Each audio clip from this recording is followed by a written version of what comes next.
At that time, I began to memorize all of the dates when my favorite pornography magazines would come into the drugstore campus, and I would be there at 9 o'clock when the doors opened on the days they came in because I wanted to see them right away, the new pictures of that month. Hello everybody, and welcome to Movie Catheter VHS. My name is Max. I'm here with two esteemed scholars in film, Mr. Logan Demers. Hello, I am esteemed scholar Logan Demers. I also don't know how close to get to microphones. And also film scholar Waseem. Greetings. Today we are discussing a fine piece of cinema. Waseem, what did we watch? Well, Max, it seems that we've watched Every Young Man's Battle. And go ahead and read the back of Every Young Man's Battle. We live in a culture permeated by an emphasis on sex. Young men become increasingly vulnerable to sexual temptation. Pornography has a very, very strong grip. It grips your heart, it grips your mind, and it spirals downward. As stimulating images bombard our society through various media, pornography is rampant and is now more easily accessible through technological advancements, i.e. the internet. Yeah. So Logan, in layman's term, what is this tape? This is telling you why God hates it when you jerk off. That if you have trouble in a dark room with a computer, you have to be smart enough to fight against that trap, to not go into that dark room with that computer. So let's start from here, I suppose. The opening scene of this movie is Gettysburg. The Battle of Gettysburg images are shown, and there's a man speaking at Gettysburg. This is the Gettysburg battlefield, site of one of the most fierce battles of the Civil War. It was here that over 51,000 young men were either killed, wounded, or captured. And he quickly compares the Battle of Gettysburg to the battle young men go through whether or not to masturbate. Today, young men are in the midst of a battle. Not one of cannons, guns, and quests for territory, but an inward one of sexual integrity that involves a man's very soul. Men who were filled with great potential and dreams for the future, yet never lived long enough to fulfill those dreams because they became a mortal casualty of the battle fought here. It's like all these young men didn't get to reach their potentials and live a long life, and you could do the same if you start jerking off to internet pornography. It's like, wow, hang on. Man, this shirt's tight. Let me give this thing a stretch. Yeah. Well, I wanted to ask you guys that. Did you think that was anywhere close to an apt comparison? No. Absolutely The not. Battle of Gettysburg to masturbation. No, it's like comparing Normandy to abortion. Like, I would... Sure. Here, It's like these are different historical things. This is an apple, and the other is a battle in France. Yeah. The Battle of Gettysburg is a gross hyperbole for what this movie is. Or what this movie is trying to take home to not masturbating. We live in a society that views sex as a recreational sport to be experienced as an entertaining pursuit, void of any real adverse consequences. The advocates of this philosophy say, why not experience it? After all, we were physically made this way. We're just following the course of nature. The battle of not masturbating is like walking past a candy jar and being like, oh, my favorite piece of candy. Yeah, sure. I always feel good whenever I have that piece of candy. Masturbation is a Twix at best. Yeah. Compared to that, just laying next to a computer, and it's just like, nah, I'm good for right now. Yeah, I can't eat a Twix every day. Yeah. Or it's, Or maybe I'll have one of those days where I do want more than one Twix. Yeah. Or it's none of your business how many Twix I eat. Or maybe you had a hard day in this in calculus, and you're like, you know what? Fuck, I got a lot of assignments due. How about I eat a Twix before I get to doing homework? The loss of life on this battlefield many years ago was tragic, but the number of young men who fall prey to sexual promiscuity, pornography, and even sexual addiction is much greater. This is what the church tried to do because they weren't addressing the problem. This is a tape given to, I guess, a lot of churches in America, every religious school. When I was a little kid, I had to go to catechism. Like when I was 9, we watched weird stuff like this all the time. But there were probably thousands of these made, if not more. As you become aware of your sexuality within the present day culture, with all of its temptations, you may wonder, is it possible to live a sexually pure life in this time? Ooh. So not only are there lots of little documentary-style interviews. You know, it's your typical teenager. You knew that the husband had a Playboy magazine, and I found one, and I knew if there's one, there's more. And so I literally went through this family's house searching for porn. There is also a series of skits throughout the film that tell a narrative. Truth is, people turn to pornography for the exact same reasons they turn to drugs and alcohol. Professor Harper, does it have an escalating effect like the drug addictions? It really does, Brad. Did one of you guys want to get into the narrative? Okay. So why don't you start off? Okay, so we start with a young Louis C.K. who is going to a library to rent out ancient texts to do a book report. Hey, Brad. Thought I saw you come in here. Yeah, I need a couple more sources for that paper I'm doing in history class. Kevin, what are you doing in the library? I thought you were allergic to books. I don't come here for the books, man. I come here for the chicks. See that blonde working the front desk? She's so hot, I'm surprised she hasn't set up the sprinkler system by now. This is the best skit ever. Correct. And then the human pork chop continues Oh, to yeah, then there's... explain. Oh, but anyway, there's a lot in this thing. But anyway, pork chop. Yeah, pork chop writes down a website for the guy to go to. He starts off with www because that's how you properly input a website. Everybody. Right. You gotta check out this website. Babes on this are unreal. This was from 2002, 2003 this came out. So 2003 internet porn. Here's a 2003 internet porn site. Writing it and then he's about to leave, and he writes it on the kid's little study card so the guy can look it up later. Yeah. And then he goes, "Oh, by the way, me and a bunch of the guys are coming over to Ted's house tonight, and we're gonna watch porn and jerk off to it." I came by to invite you to my place later tonight. My parents are gone for the weekend, and I got the place all to myself. Weston and Zook are coming over, and Zook, he's bringing some of those new videos. And you know what kind of videos he specializes in. He says these are hotter than ones we saw last month. Oh, yeah. They don't say that outright. That's what's implied, correct? For yeah, sure. but I mean, they're like, hey, man, we got some... We got some of those... Ted's got some dirty videos, and you know they're dirtier than the last ones, and you know what kind of at videos the very he least, the only thing in. we can assume from that statement was, hey, come get hard with me and my friend. My parents are gone for the weekend, and I got the place all to myself. So let me ask you guys that. Maybe I just wasn't cool enough when I was in high school studying in the libraries, but no one ever invited me to a giant room of dudes watching porn.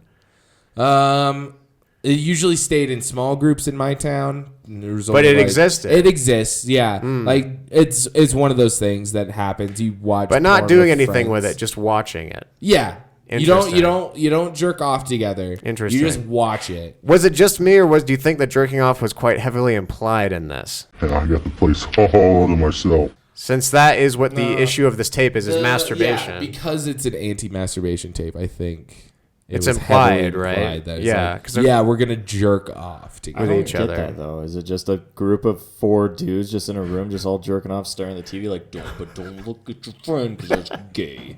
I imagine it had to be something like that. But I mean, honestly, how they kind of portrayed that as a common issue reminded me of when I was a kid, and you get told like people are going to offer you cigarettes all the time, and it's going to be your choice whether to smoke them. But it's a real issue. And then like you turn 16, and like no one ever rushed up in my face and said, "Smoke these fucking cigarettes." Yeah, or else I'm going to stab you in the leg. But in the same way, I felt like that's what this tape was kind of preparing kids for. Is like there's going to be that friend who comes up to you in the library while you're doing your book report and say, "Do you want to come over and jerk off to porn with me?" And this isn't a common scenario. But I will say, porn is pushed more as peer pressure than cigarettes. The reason you do cigarettes is like, oh, my friend does cigarettes. I like to hang out with my friend.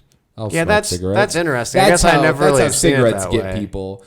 How porn gets people is like, yeah, dude, we're fucking horny all the time. Check this shit out, bro. So what about you're gonna come super hard? Anyway, I gotta go pick up some munchies and special buzz juice if you catch my drift.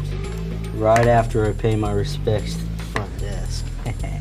what do you think out of the whole tape was the most dishonest thing that this tape taught? Ooh, it's my in like a minute or less, we can all go. Yeah. So one of the things, which is also my favorite part, we'll talk more about. We'll get it more later. into this. We'll pepper clips in here as well. But one of the things that I thought was super inaccurate was how one dude ended up getting addicted to watching porn and masturbating so much that he became a prostitute. Because he was addicted to porn. Exactly. Yeah. It started out magazines, then movies, and then with sexual partners watching pornography. It just grew into something that I was unable to stop.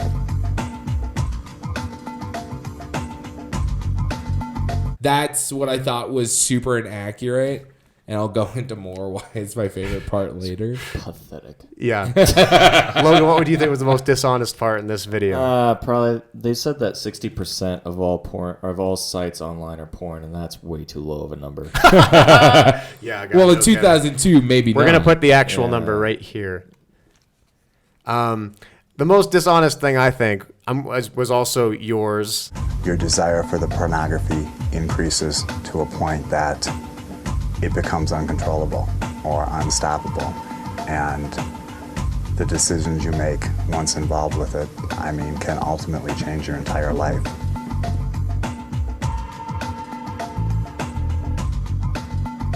But the other one was the guy who now owns a website called XXXchurch.com. We'll get into that later, which is an anti-porn website. Anti-porn, anti-masturbation, I believe, website. Yeah. But that guy who founded that site was a pretty common interview throughout the film. And he, funnily enough, had a porn addiction when he was younger, I guess, because he was getting dirty magazines and dirty videotapes and then burying them in the yard so no one could find them. And that's just another thing. It's like that guy just is a fucking weirdo idiot. Yeah. You shouldn't be telling kids that's what porn makes you do. I've never fucking bought a porn magazine or a porn video and buried it in a yard. We had to steal it from a liquor store. We had to find it and then bury it in the garden at one friend's house, and then hopefully 4 weeks later it's still there. Yeah, that's ridiculous. That's some weird behavior, and they're making it think that everyone that jerks off or watches a porn is going to start burying things in the yard. Well, here's the thing. They do that because of the societal pressures we put on sexuality and stuff. How do you think kids in the 80s went into the woods and found Playboys just in a exactly, box? and it's because of bullshit like this. Them tells kids that you can't have any sexuality. Yeah, you're too ashamed to go deal with your porn in your house. So like a normal person. So you go put it in the woods, and then some kids wander upon it, and now they're super. But I mean, it's just finding out. Yeah, more but it's just porn. if you're that ashamed of your sexuality and your sexual urges, that it's because of shit like this that tells you your friend's gonna. Anyway, so continuing the narrative of what goes on in that first skit, eventually at the end of the tape, he's studying for his test or writing his paper, and he's going through his flashcards and he sees the naughty website, and he goes on it, and once it pulls up, all the audience sees is a flash of a leg with a red heel on. That is it. There's nothing else that you see. He grabs his forehead and then he's like, this is too much. He was Scott he hit his keyboard to close out of the website. Hello. Brad, where are you, man? Get over here. We're waiting on you. You're still coming, aren't you? Kevin, listen, man, I've got this paper due on Monday. What is wrong with you, man? It's Friday night. This is party time, not study time. You got the rest of the weekend for that stuff. Get over here. And if you're not over here in 20 minutes... Okay, all right, okay. I'm on my way. And then he drives to his priest's house that leads... No, he drives to the friend's house because they're all watching pornography. Right. And then he stops for a second and he's like, nah, I'm better than this. And then he starts driving off, and his fat friend in the library comes out with a beer and he spills all over his face. He's like, what a pussy for driving off. Not one to whack off with us. And it is so bad at drinking a beer, just has to go wipe off his fat fucking lips. and then he drives to his pastor or priest's house, which thankfully he was up doing pastor work. Yeah. He was writing his Sunday sermon. Well, the weird thing and too then is they talked about jerking off. Yeah, because he was tempted, and the guy's super happy to see him. Like, oh, I'm glad you're here, instead of jerking off with your friends, which I guess is a better choice, I suppose. Hi, I'm Glenn. And I'm Jeremy, and we're with the band Down Here, and you're watching Every Young Man's Battle. So throughout the movie, there's also a lot of interviews with Christian rock bands. Oh, yeah. And Christian rock bands on tour talking about why masturbation and porn is bad for you. And they also had a lot of featured songs in the film. And I need you to change, man. I gotta say, guys that aren't having sex make terrible music. That music was so shitty, and it's because there were rock stars that were just like, well, what do you do? I read the Bible. Well, it's like, cool. Rad. I mean, they might not maybe have sex. You might like it. Write a better song. Maybe read a second book. AC/DC made 50 years out of that. And I thought, well, maybe I'll just write a song about change. And then I thought how Jesus, went through every temptation and he overcame them perfect. And I thought, he's a superhero to me, And so I wrote the song Superhero. Yeah, but who knows if they're even a fucking rock star? They just probably play at churches. He had a Jesus fish. Oh, yeah. Oh, sorry. He's a rock star. That's a rocker. I forgot. Also, these rock stars have nice hemp puka shell necklaces. Here's the thing, is that that's only a rock Christian rock stars... That costs over $35. Yeah. Only rock stars can afford those. I got this at Bon John Surf Shop. Dovies. Whatever the fuck that place is called. Bon John Dovies. Bon John Dovies. Isn't that a surf shop? Bon John? Bon John? Sean John. Long John. That's P. Diddy's company. Yeah. When it comes to devotions and spending time with God and keeping your defense up as far as your sexual purity goes, devotions is #1 on the list. I definitely want to raise this point because this was personally one of my, not my favorite part. We'll get into that later because I think it might have been everybody's favorite part. But one of my favorite parts is like the weirdest, most ridiculous hypocrite that gives his interviews throughout the thing. I mean, you'll see girls running by in bikinis, jogging. You'll see beer commercials. You'll see billboards, R movies. I mean, everywhere you turn, you can draw sensual images right through those eyes and feed that addiction. One of the guys who is the co-creator of this tape has interviews throughout the movie telling kids why they shouldn't watch porn, why they shouldn't fulfill their sexual urges and watch porn and masturbate. Get a lot of emails from girls and boys who are saying, I always thought that avoiding sexual immorality means to just avoid intercourse, but that everything short of that is okay. Well, actually, of course, the Bible says that you should avoid every hint of sexual immorality, and it's a much broader kind of a definition. And it's funny because he talks about his story, and his story is that I was dating 4 women at the same time, I was sleeping with 3 of them, I was engaged to 2 of them, and every night I was having sex with a bunch of different women. It's like, I had a problem then how can you tell kids now not to fulfill any urges they have when their fucking guy they're hearing from is this dude who not only had sexual urges but carried us out to a degree that most of us will never do in a lifetime. 1 year after college, for instance, I had 4 girlfriends at one time. I was sleeping with 3 of them, and I was essentially engaged to be married to 2 of them. And here's the thing that I really was latching onto is, what was wrong with the 4th girl that you weren't sleeping with her? Was it good point, Fred? Let us know what was wrong.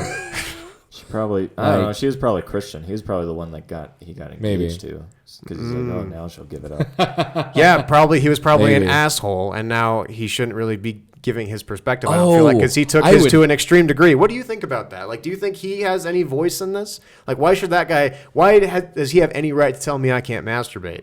I don't understand. I don't know. That's typical old man business. Yeah, old cis white man. Do what I say and not what I do. I guess because that was the whole Woodstock generation that was supposed to kick ass and fucking had sex and throw up at a Jimi Hendrix concert. And then it's like, well, they did that and then they had a kid and they're like, okay, this kid is going to be Republican. Yeah. Never have sex. You know why? Because their dads worked at ice cream shops for fucking $37 an hour. And it's a little bit different now.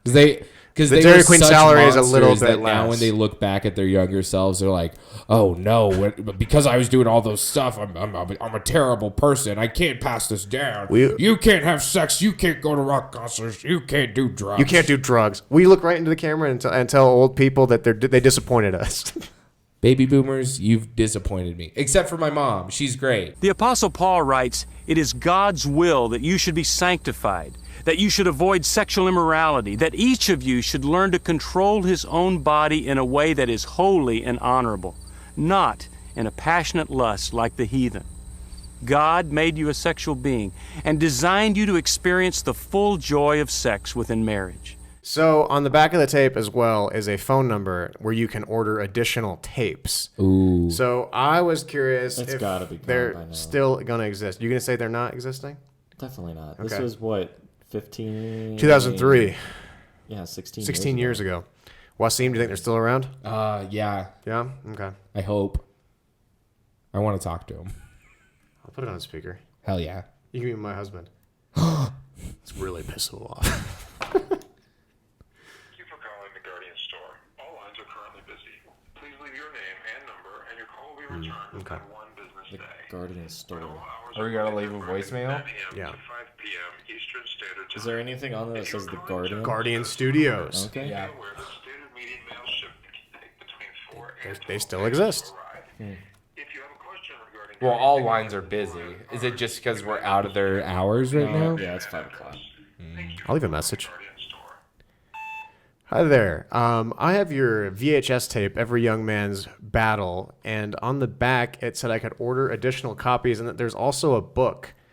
So I was curious about ordering more. I told you it wasn't masturbating. Son, I Dad!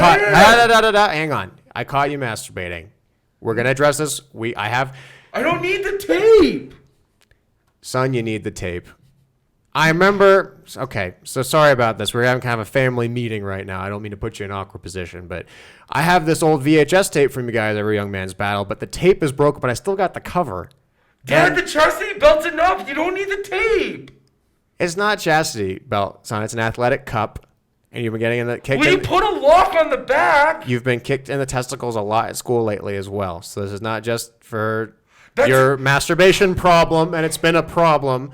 It's also because you're getting kicked in the testicles a lot. Well, and I can't keep taking you to the urgent care because you're not sticking up for yourself. Because I gotta be honest, if I was your age, I'd want to kick you in the testicles too. I wasn't. Son, as your other father, Listen to your father. I have to say, listen to your father, your first father.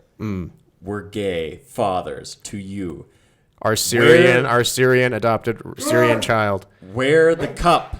You'll thank me later. We love you. We love you, and we're just doing what's best for you. Everyone goes through this, and we're going to get you through this masturbation addiction that you have. I'm not addicted, but I'm gonna run away, and I'm gonna go jerk my horn all around town. Son, you're too fat to run away. I know this about you. Well, fine. I'll just stay at the McDonald's and jerk it in the bathroom. They have free Wi-Fi. Son, every young man has a battle. Has a battle, exactly. All right, well, we need to resolve this. So thank you very much. Please give me a call back. Thank you. They should love that. Great. So that's how you do that. Hey, you brought game. That was game.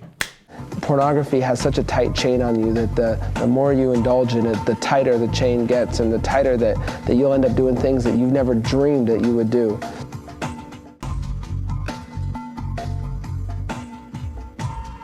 So I wanted to ask you both this as well, because I had a pretty strong opinion on this myself, but if you were shown this as a 10 to 15-year-old, which I believe this is what this is geared to, and oddly enough, even upper in the college years, it seemed like it was a pretty big age spectrum, but the message was the same. So if you were a 14-year-old kid, pre-knowing, I guess, about too much of your sexuality, and you watch this tape, what do you think? What opinion do you think you would take from it? Like, do you think you would take any of this seriously, or just realize a lot of the people in this movie are people that have like other problems, and masturbation and pornography didn't necessarily cause them? No, I wouldn't buy into this shit. This is just another way. I wouldn't either. This is weird. This is just another way of just like, you're doing something wrong, so let the church. Well, here's the thing: is that well put.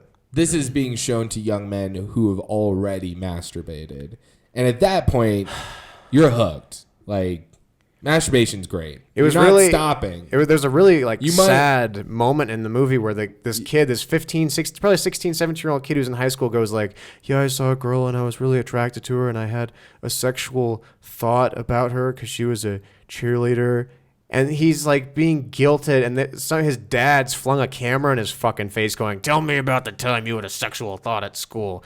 It's wild. This is a kid that had sexual thoughts. Exactly. Especially when you're a teenager. A 16-year-old kid with zits all over him? Yeah. Oh, yeah. No, he's not going through any hormone changes or puberty. Yeah. He's just going to be fine. Just let him... If he doesn't have sex for another fucking 20 years, God, he's going to be violent. He's going to be killing small animals. One of the things... Fucking not jerking off is what creates serial killers. What God wants for your sexual life is contrary to what is tolerated and even promoted by our society and culture. You were destined for this battle the day you were born, and the nurse wrapped a light blue blanket around you and declared you a boy. Apparently. So there was a Colorado guy that preached a lot of this, an evangelical priest that was super hard on kids' sexuality and stuff like that. Well, we say that about moral issues. We say marriage is a heterosexual relationship between a man and a woman. We say moral purity is better than immorality. He got caught for having sex with, I think, male prostitutes on crystal meth in a hotel in Colorado Springs. And this was a guy saying, don't have sex, don't be gay, don't do drugs. And he was fucking doing drugs, being gay, and having sex. I called him to buy some meth, but I threw it away. And who were you buying the meth for? No, I was buying it for me, but I never used it. All I can tell you is he had some every time he visited me. So you're saying almost once a month, every 2 years, you saw him in front of you snorting meth? Yes. But it's just that type of thing. Like, a lot of the guys in this tape are like, hey, and now I'm in charge of this big organization about not watching porn and masturbating. And they're guys that fucking buried videotapes and magazines in their yards, dated 4 women at once, were engaged to 2 of them, apparently wasn't sleeping with one of them. Yeah, for whatever reason. But he's got some other fucking problems, like being a liar and being an asshole. And a hypocrite. And it just happened that he fucking liked watching porn too. Yeah. The same with the guy that went homeless from watching porn. You're an idiot. You're an idiot, and if you would have waited 16 years, if you would have waited another 4 years, it would have all been free, you asshole. His problem was that he was bad with his money, not that he was addicted to porn. No, because he was an idiot. Also, his problem was that he was a moron. Addiction is a real thing. Addiction is a real thing. But come on, put it in your budget. Retired Army officers George Hodge and Tom Schmidt explain how military tactics relate to developing a course of action for victory in the battle with pornography and sexual temptations. In the military, in tactics, when we have a fight, we really have 3 major considerations. One of them is, what is our mission? Of course, we have a mission to accomplish, an objective to achieve. The second one of those is, who's our enemy and what is he like? Do we know our enemy and what are his tactics? What are his methods and what are the means that he has available to him? And the third is, what are the environment that we're in? Are we fighting at daytime? Are we fighting at night? Are we fighting in harsh weather? Are we fighting in good weather? Are we fighting on terrain that's flat or mountainous or desert? I think the same would be true for us in the battle against pornography. I have seen this tape probably 10, 11, 12 times, something like that. Man, it must have not worked. No, it hasn't worked yet. But it's incredibly interesting. And I had us pause several times throughout the movies because I was like, okay, really appreciate this scene. But my favorite scene by far is the ex-high school football coach who's now an inspirational anti-porn, anti-masturbation public speaker. He's a baseball hat with a cross on it. We want to talk to you a little bit as we draw up some plays on the chalkboard today about some things that you are going to face maybe when you go out there. We're going to take a football analogy, but we're going to apply it to the game of life. And he's yelling at a locker room of high school football players about how you can't be a sucker. The sucker play. And the reason it's a sucker is because you get drawn in.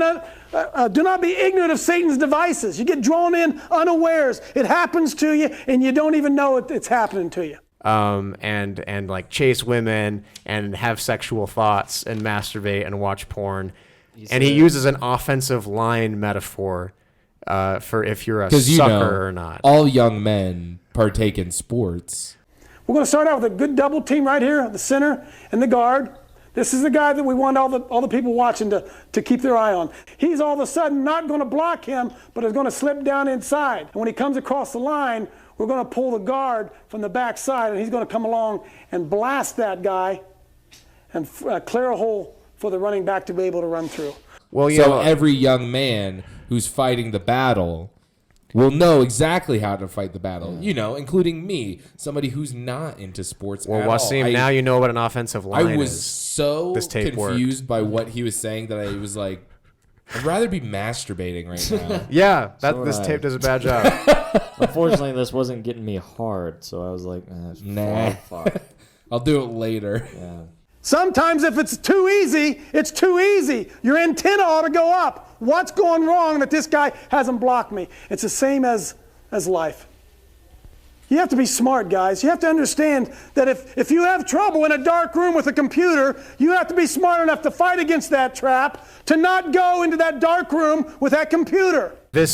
This is my favorite scene, though. I love that scene. I think it's hysterical because he keeps stumbling over his own words, his own speech. He doesn't even know very well. And in order for you to be successful, you have to look at how you've been trapped in the past. What has caused you to step into that trap and get blasted, blindsided by the oncoming offensive lineman. Yeah. And it's so weird, and the metaphors he uses are so strange, and the kids in the audience just look not scared, but they're just kind of like, why did I have to do this today? You have to be smart enough to know that if you turn on the movie channel, that there are going to be things on there that you don't want to see. You have to play defense and be smart enough not to turn on that television. It's weird. But anyway, that's my favorite part by far. What were your guys' favorite parts from Every Young Man's Battle, and why?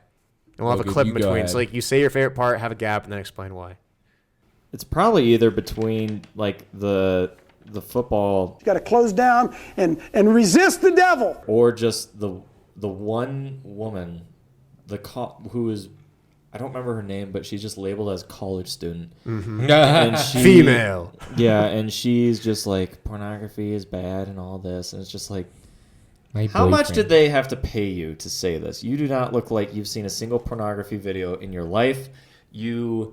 Well, that's wise. She hates him. Which, I don't know. It was just weird how it's just like, no, well, she'll speak for all women. It was kind of crazy, but I went up to my closet and looked at some of the things that I was wearing and realized that probably men were, stumbling because of some of the things I was wearing. It was just an odd thing where, meanwhile, it's just like, there's 28 guys. I was homeless when I watched porn. And my family doesn't talk to me. Yeah. Probably because he's begging for money. And then they found out, it's like, dude, you've been spending this on Penthouse magazine. Yeah. Okay. No, this guy was just pathetic. Okay. Yeah. And he's just like, So I asked my family. Stress that for me, the pathetic. Like, you put that well. I just really want you to stress that. I mean, if you go bankrupt from buying porno magazines. Once you pick up the pornography, you won't be able to set it down. You won't be able to leave it alone. You're an asshole, and you shouldn't be talking to kids about their sexuality. I don't know. Go for a fucking run. Go to the gym. Get some of your anger out. I mean, shit. I understand that like addiction's super bad, but like, fuck. There's a point where you realize like, oh, I can't pay rent 3 months in a row because I'm spending all my money on pornography. It's not even on drugs or alcohol or something where you can physically, see it depleting. It's just like, oh shit, my wallpaper is now just like cutouts of Playboy models. Yeah. It's like, I may need to change something up. But he doesn't even change that too, because he's like, well, and then, I just like, I kept jerking off just so much. Because I tell you what, I think if you locked a porn addict in a closet for a couple weeks, I think you wouldn't, I think you'd get fixed. I don't think it's an addiction like how a meth addiction you'd have withdrawals. I think the guy would be just fine. Maybe eat a couple more bags of Cheetos than usual. In battling sexual sin, you must develop a good defense. The first place to start is with the eyes. Over time, I began to understand how this concept of the covenant of the eyes becomes a defense for us. Essentially, what the covenant of the eyes is a way to block that broken sewage pipe from spewing all the sewage into your mind. What was your favorite part, Waseem? My favorite part, like I said earlier, was the guy who became a prostitute from watching too much porn. Mm-hmm. He has a name, and it's Craig. Craig.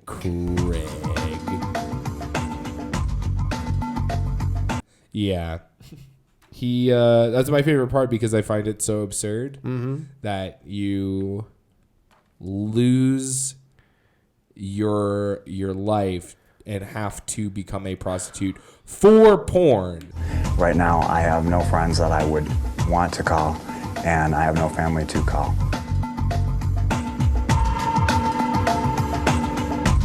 Oh, he's a such extreme, obscure example of watching porn that it's weird they made it seem like, no, but guys like Craig exist. Like, and you might become Craig. If you watch porn just once, you'll go homeless and become a prostitute. It just doesn't make sense to me. It becomes uncontrollable or unstoppable. And the decisions you make once involved with it, can ultimately change your entire life. So I want to do 2 more things before we finish it. Okay. Number 1, we'd be remiss if we forgot to discuss the Ted Bundy interview in this tape. Oh my God. Go ahead and roll clip. The basic humanity and basic spirit that God gave me was intact, but unfortunately it became overwhelmed at times. And I think people need to recognize that it's not some kind of those of us who have been so much influenced by violence in the media, in particular pornographic violence, are not some kinds of inherent monsters. We are your sons and we are your husbands. And we grew up in regular families. And pornography can reach out and snatch a kid out of any house today. He snatched me out of my home. It snatched me out of my home 20, 30 years ago.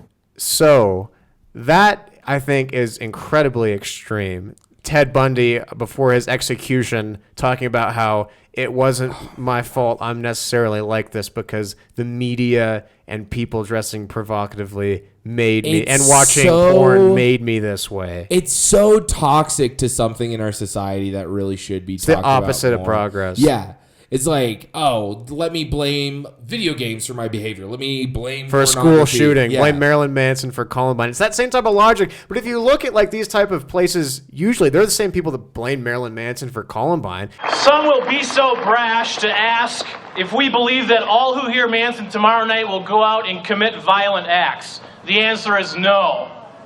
But does everybody who watches a Lexus ad go and buy a Lexus? No. But a few do. There always needs to be. It always needs to be someone else's problem instead of just shitty parenting. These people are also like, oh, but it was a Christian household and we're not talking about porn. If your parents raised you the type of person that fucking has to bury shit in the yard and be engaged to 2 women at the same time and be dating 4, then you know what? Your parents are assholes as well, and maybe this line of thought isn't working. And here's the thing: it won't the work. fact that they're using Ted Bundy as an example of like, it's crazy. It's crazy to me, not only because I listen to enough like murder podcasts, serial killer podcasts to know that it starts before you're even exposed to porn. There is no way in the world that killing me is going to restore those beautiful children to their parents and correct and soothe the pain. But I'll tell you, there are lots of other kids playing in streets around this country today who are going to be dead tomorrow and the next day and the next day and next month because other young people are reading the kinds of things and seeing the kinds of things that are available in the media today. This whole interview is even edited in a way where it's like, and now he's crying because he knows this wasn't really his fault. It's weird. Like, you can't find any pornography of like someone being turned on by like death and shit. Like, they don't sell that. No, Ted. You get once you get hard from seeing a ran over cat, like you're fucked over. You're gonna be a serial killer. You're Ted Bundy, and it's just the fact of balls you have to then on your fucking before execution go like, you know what? It wasn't really my fault, and if I would have had God in my life, it would have been better. It's like, shut the fuck up, man. Well-meaning, decent people will condemn behavior of a Ted Bundy while they're walking past a magazine rack full of the very kinds of things that send young kids down the road to be Ted Bundys.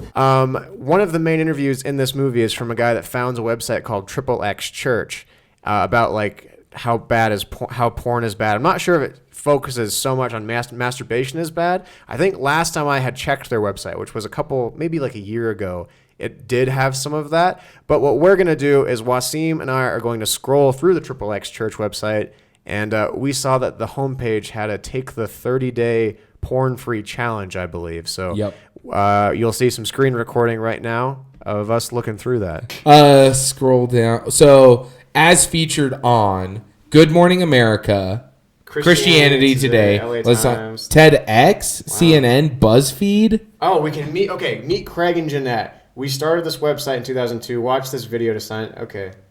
Yeah, watch it. Ooh, and they can take a test to see. Ooh, yeah. Let's watch that video though, because I want to.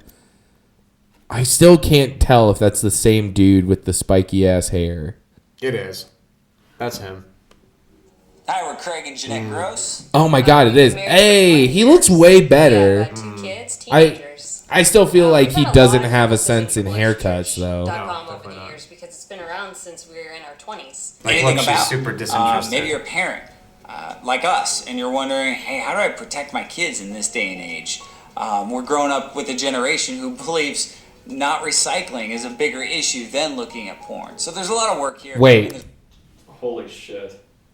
They believe that not recycling is a bigger issue than porn. So fuck the environment. You're getting boners, and you're not, and you shouldn't be getting boners and watching other people with boners have boners. I don't get this. This guy thinks that recycling is less important. Concerned about recycling. This generation's more concerned about the future of this planet than how they shouldn't be pleasuring themselves with pornography. Okay, so I'm glad that's the dumbest thing on this site. We don't even need to. I think they have merch, so we're gonna see if we can buy a hoodie real quick. Yeah, but this guy's an idiot. I'm done with this video. Kitchen stove scale. Did you enjoy this? A low amount, a medium amount, or a high amount? And you can go medium low, you can go medium high. I'm gonna go. I enjoy this medium high. Medium high. Medium high amount on a stove, because I think it is incredibly entertaining.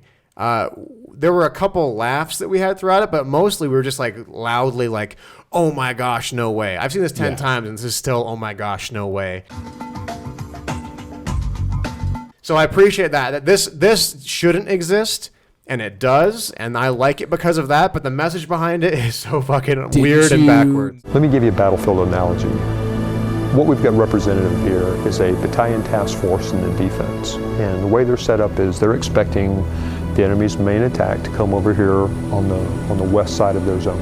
As the enemy comes down through here, and they start to engage our forces in this engagement area. So that's why I can't give this a perfect high, but this is a piece of art. This belongs in a fucking museum. So medium high. What about you? I would also say medium high because I just had so much fun roasting all these fucking people.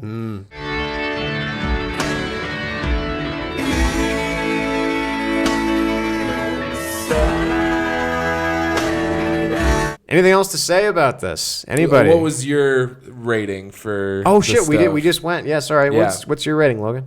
Probably medium. Medium. I've seen this like probably 5 times by now. It's not. I don't know. It's funny, but in the back of your head, you're just like, God, this is dangerous because some weird parents show this to their kids. And now those kids are probably they probably burned caterpillars out in the back. That phone number was still active. We were just calling outside of the hours. If I get a call back by the time this is posted, I will post it. But based on the fact that I was yelling at my Syrian child with my gay husband, I don't think I don't know if we're going to get a call back. There is such a thing as offense and such a thing as defense. And there have to be times in your life when you realize that you just got to hunker down and play D. Well, thank you for watching this episode of VHS Vault. We have many coming up. We have why Christian parents should be concerned about Harry Potter. We have a tape on how to trick, if you're a Mormon girl, how to trick a young boy into marrying you so he can be a missionary. That's coming up. Logan, I'm excited to show you that in particular because there's a guy in there that looks just like you as well. Who would have thought? We'll see you next time. Does he have glasses, red hair, or is he overweight? I think he has all three. He's got all three going. It's Logan. Is he single? I think he's single until he marries this girl. Thanks, guys.